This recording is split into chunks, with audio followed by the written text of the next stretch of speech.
अद्य वयं सर्वे मिलित्वा अत्र व्याकरणस्य एकस्य पाठस्य अध्ययनम् अध्यापनं कुर्मः। अस्माकं प्रश्नपत्रिकायां रचनात्मककार्यम् इति द्वितीयः खण्डः भवति। तत्र त्रयः प्रश्नाः सन्ति। ते के? शोभनं। प्रथमप्रश्नः पत्रलेखनं, द्वितीयः चित्रवर्णनं, तथा च तृतीयः प्रश्नः अस्ति अनुवादलेखनम्। आङ्ग्लभाषायाम् अथवा हिन्दीभाषायां पञ्चवाक्यानि प्रश्नपत्रिकायां भवति। तेषां वाक्यानाम् अनुवादनं ट्रान्स्लेशन् वयं संस्कृतभाषायां करणीयः। एतत् अस्ति अनुवादलेखनम्। अतः वयं सर्वे मिलित्वा अत्र अनुवादलेखनम् इति पाठस्य अध्ययनं कुर्मः। अनुवादलेखनार्थं कारक, वाच्यपरिवर्तनम्, अशुद्धिसंशोधनम् इति प्रकरणत्रये अभ्यासः करणीयः। अनुवाद लेखन के लिए हमें कारक, वाच्यपरिवर्तन, अशुद्धि संशोधन इन 3 अभ्यासों पर ध्यान देना चाहिए। हिंदी अथवा आंग्ल भाषा का संस्कृत अनुवाद करते समय कर्ता, कर्म, क्रिया तथा अन्य शब्दों पर विशेष भर देना चाहिए। हमें जैसे कि पता है, कर्ता जिस पुरुष या वचन में हो उसी के अनुसार, उसी के तरह पुरुष, वचन तथा काल के अनुसार क्रिया का प्रयोग करना चाहिए। हिंदी से संस्कृत में अनुवाद करते समय निम्न बातों पर विशेष ध्यान देना चाहिए। जो हमने अभी तक पाठ पढ़े हैं उनमें से कुछ बातें ऐसी हैं जिस पर अगर हम ध्यान देंगे, जिन बातों का पुनरावलोकन करेंगे, तो अनुवाद लेखन, ये जो हमारा प्रश्न है, ये जो पाठ है, हम सरलता से कर सकेंगे। उसमें से सबसे पहली बात है कारक। कारक जैसे कि हमने 6वीं कक्षा में, 7वीं कक्षा में, 8वीं कक्षा में, हर एक कक्षा में कारक के लेसन पढ़ा है। तो टोटल कारक अगर देखे जाए तो सिर्फ 6 है। प्रथमा, द्वितीया, तृतीया, चतुर्थी, पंचमी तथा सप्तमी। लेकिन अगर संस्कृत में विभक्ति देखी जाए तो विभक्ति 8 है। तो अनुवाद लेखन के लिए कारक पर हम 8 विभक्ति के चिन्हों का ध्यान देंगे। जैसे कि प्रथमा ने, द्वितीया को, तृतीया से द्वारा, चतुर्थी के लिए, पंचमी से अलग होना, षष्ठी का, की, के, रारी, रे, सप्तमी में, पर और संबोधन किसी को आवाज़ देने के लिए। तो ये जो 8 हमारे कुल मिलाकर कारक विभक्ति चिन्ह हैं, इन पर ध्यान देकर हम अनुवाद लेखन सरलतया कर सकते हैं। दूसरा भाग देखा जाए तो पुरुष। इन पुरुषों का संबंध हमारा किस लेसन के साथ होता है? सही है, कारक। संस्कृत में कुल मिलाकर पुरुष 3 है। प्रथम पुरुष, मध्यम पुरुष तथा उत्तम पुरुष। प्रथम पुरुष यानी 3rd पर्सन, मध्यम पुरुष यानी 2nd पर्सन, उत्तम पुरुष यानी 1st पर्सन। उसके बाद महत्वपूर्ण बात आती है वचन। जैसे पुरुष 3 है, उसी तरह से वचन भी 3 है। अन्य भाषाओं में देखा जाए तो वचन 2 दिखाई देते हैं, एक वचन, बहुवचन। लेकिन संस्कृत भाषा में कुल मिलाकर 3 वचन है, एक वचन, द्विवचन, बहुवचन। वचन के बाद महत्वपूर्ण अगर हो तो वो है लिंग ज्ञान। जिस तरह से 3 पुरुष 3 वचन संस्कृत भाषा में है, उसी तरह से लिंग भी 3 है, पुल्लिंग, स्त्रीलिंग तथा नपुंसकलिंग। अब इन सब के साथ इन सब का प्रयोग जिस महत्वपूर्ण पाठ में जिस महत्वपूर्ण व्याकरण के मुद्दे में होता है वो है धातु। धातु क्रिया का मूल रूप होते हैं। धातु क्रिया का मूल रूप होते हैं। धातुओं से ही क्रियापद बनते हैं। इसलिए धातु के बाद अगर महत्वपूर्ण कुछ बात हो तो वो है लकार। वैसे तो देखा जाए तो संस्कृत व्याकरण में कुल मिलाकर 10 लकार है, लेकिन महत्वपूर्ण या हमारे पाठ्यक्रम में जो लकार है वो है 5। वो है एक लट लकार, दूसरा लंग लकार, तीसरा लूट लकार, चौथा लोट लकार और 5वां विधिलिंग लकार। तो इन लकारों का ध्यान, इन लकारों के प्रत्यय भी हमें कंठस्थ होनी चाहिए। तो हम अनुवाद लेखन के समय लकार समझकर अन्य भाषाओं के वाक्यों का अनुवाद संस्कृत में सरलता से कर सकते हैं। अब वाक्यों के आधार जो होते हैं वो महत्वपूर्ण 3 भाग है: कर्ता, कर्म, क्रियापद। तो कर्ता यानी हमें पता है यह कार्यम करोति सह कर्ता। जो कार्य करता है वो कर्ता होता है, सब्जेक्ट होता है। कर्म, कर्ता यह कर्मम करोति सह कर्म। कर्ता जो काम करता है वो होता है कर्म। क्रिया, येन कश्चित् कार्यश्च पूर्णता दृश्यते सा क्रिया। जिसके द्वारा किसी कार्य का पूर्णत्व समझ में आता है या दिखता है वो होती है क्रिया। और सामान्यतः वाक्य का आधार ये 3 होते हैं: कर्ता, कर्म तथा क्रियापद। जैसे कि बालक पढ़ रहा है, बालक पुस्तक पढ़ रहा है।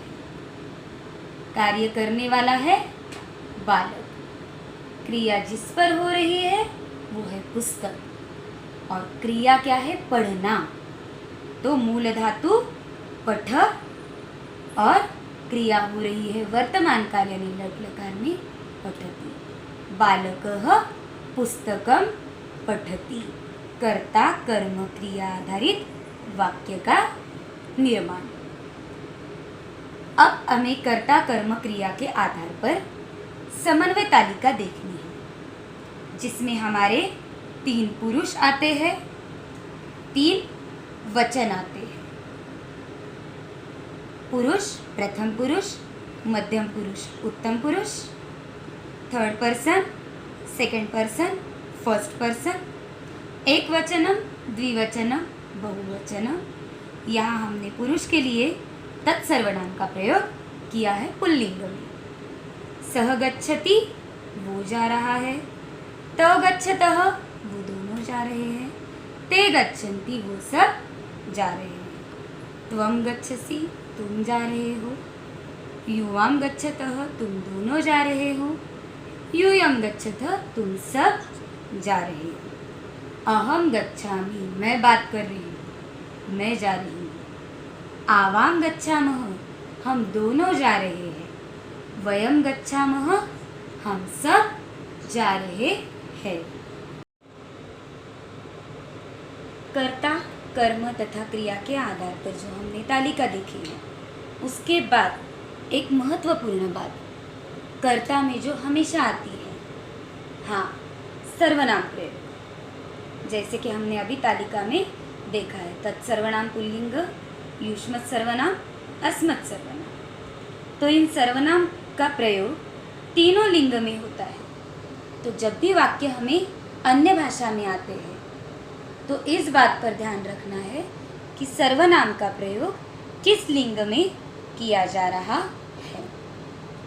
अब ये कर्ता, कर्म, इन सारी बातों को क्रिया के साथ ध्यान में रखने के लिए एक महत्वपूर्ण श्लोक, उपयुक्त श्लोक मैं आपको बोल रही हूँ। ये श्लोक आपको लिखकर भी लेना है और कंठस्थ भी करना है, जिसका प्रयोग हमें अनुवाद लेखन के लिए बहुत महत्वपूर्ण रहेगा। उत्तमाः पुरुषाः ज्ञेयाः अहम आवां वयम सदा, मध्यमाः त्वं युवां यूयम्, अन्ये तु प्रथमाः स्मृताः। समझ लो एक बार। उत्तमाः पुरुषाः ज्ञेयाः, उत्तम पुरुष में ये जाने जाते हैं। अहम आवाम वयम, एक वचन में अहम, द्विवचन में आवाम, बहुवचन में वयम, और ये बात हमेशा के लिए रहती है। मध्यमाः, मध्यम पुरुष में होता है त्वम, युवाम, यूयम। त्वम एक वचन, युवाम द्विवचन, यूयम बहुवचन। उत्तम पुरुष और मध्यम पुरुष में ये तीन एक वचन, द्विवचन, बहुवचन के शब्द अस्मद और युष्मत् सर्वनाम हमेशा के लिए यही रहते हैं। अन्ये तु प्रथमाः, बाकी के जो बचते हैं, जैसे नाउन तत्सर्वनाम, एतत् सर्वनाम, यत् सर्वनाम, इदं सर्वनाम, किम सर्वनाम, भवत् सर्वनाम, इन सब के प्रथमा विभक्ति एक वचन, द्विवचन, बहुवचन ये आएंगे प्रथम पुरुष में, यानी थर्ड पर्सन में। तो ध्यान देकर ये श्लोक आपको लिखना भी है और कंठस्थ भी करना है। अब कुछ उदाहरण हम देखेंगे और उन उदाहरणों के द्वारा अनुवाद लेखन कैसे करना है ये हम समझने की कोशिश करेंगे। यहाँ पर देखिए, जैसे कि मोहन दौड़ता है, मोहन दौड़ता है। जब कोई वाक्य हमें हिंदी भाषा में आता है तो करना क्या है, हमें वाक्य में कर्ता कर्म क्रियापद क्या है ये समझना है। जैसे कि यहाँ पर मोहन दौड़ता है, तो मोहन ये क्या हो गया, कर्ता। मोहन ये हो गया कर्ता, जो हमेशा प्रथमा में होना चाहिए, और क्रियापद हो गया दौड़ता है, दौड़ता है। अब हमें इसका अनुवाद करना है, तो इसलिए मोहन दौड़ता है ये अकेला है और संज्ञावाची शब्द है, तो इसका प्रयोग होगा प्रथम पुरुष में। तो ये शब्द बनेगा मोहनः, और दौड़ता है, दौड़ने के लिए धातु आता है धाव धातु, और है ये शब्द हमें बताता है कि यहाँ लट लकार है, तो ये शब्द बनेगा मोहनः धावति, मोहन दौड़ता है। अब दूसरा वाक्य देखेंगे, बालके पढ़ते हैं, या दो बालक पढ़ते हैं, या बालके इस शब्द से बहुवचन का भी ज्ञात होता है। बालके पढ़ते हैं, बहुत सारे बच्चे पढ़ रहे हैं, तो यहाँ पर कर्ता क्या हो गया, बालके, और ये नाउन है इसलिए प्रथम पुरुष में आएगा, तो बालके बहुवचन लेंगे हम बालकाः। है ये शब्द हमें बताता है ये लट लकार है, और पढ़ने के लिए धातु आता है पठ धातु। बालकाः, पठ का बहुवचन प्रथम पुरुष होगा पठन्ति, बालके पढ़ते हैं। अगला शब्द वाक्य देखो, दो छात्र क्या कर रहे हैं। अब यहाँ पर आया है प्रश्न चिन्ह, यानी यहाँ प्रयुक्त होना चाहिए किम सर्वनाम, क्योंकि क्या, क्या यानी किम सर्वनाम। दो छात्र यानी वचन कौन सा आ रहा है, द्विवचन।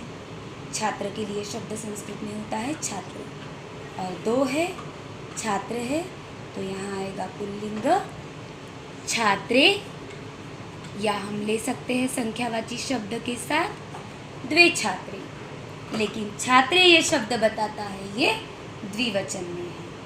क्या कर रहे हैं, करने के लिए धातु आता है क्रू धातु, कर रहे हैं यानी फिर से लट लगा, और क्या यानी किम, द्वे छात्रे किम, और दो है इसलिए प्रथम पुरुष द्विवचन कृकर धातु।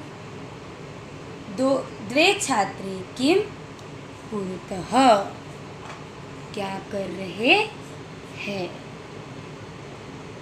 अगला वाक्य देखेंगे। सीता राम के साथ वन में गई थी। यहाँ कर्ता यानी सब्जेक्ट है सीता। राम के साथ, किसी के साथ, यानी यहाँ आ रहा है हमारा उपपद लेसन या कारक। के साथ होना यानी जिसके साथ हो रही है उसकी तृतीया विभक्ति।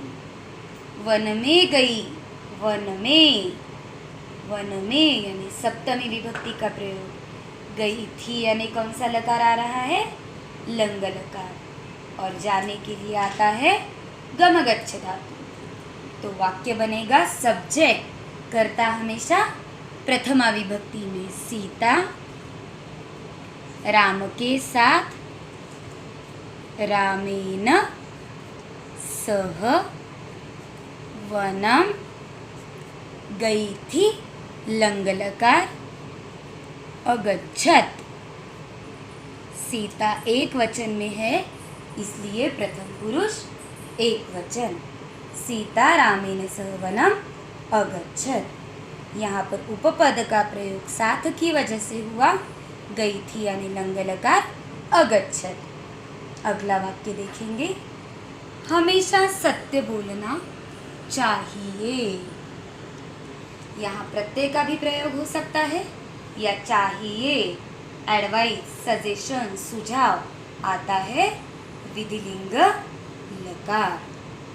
और धातु हुआ हमारा बोलने के लिए वद धातु, बोलना वद धातु। हमेशा, हमेशा यहाँ आ रहा है अव्यय। सदा या सदैव, सत्य यानी सच, हमेशा सच बोलना चाहिए। सदा सत्यम वदेत्, सदा सत्यम वदेत्, हमेशा सत्य वदेत् बोलना चाहिए। विधिलिंग लकार, प्रथम पुरुष एक वचन। धन्यवाद छात्र। चाहिए इस कारण वदेत् विधिलिंग लकार। इस तरह से अनुवाद लेखन में जो वाक्य दिए गए हैं उस पर ध्यान देकर सोचकर उसका अनुवाद संस्कृत में करना ज़रूरी होता है। अब इस तरह से कुछ वाक्य खुद बोलकर भी अनुवाद के लिए आप ले सकते हो। धन्यवाद छात्रा।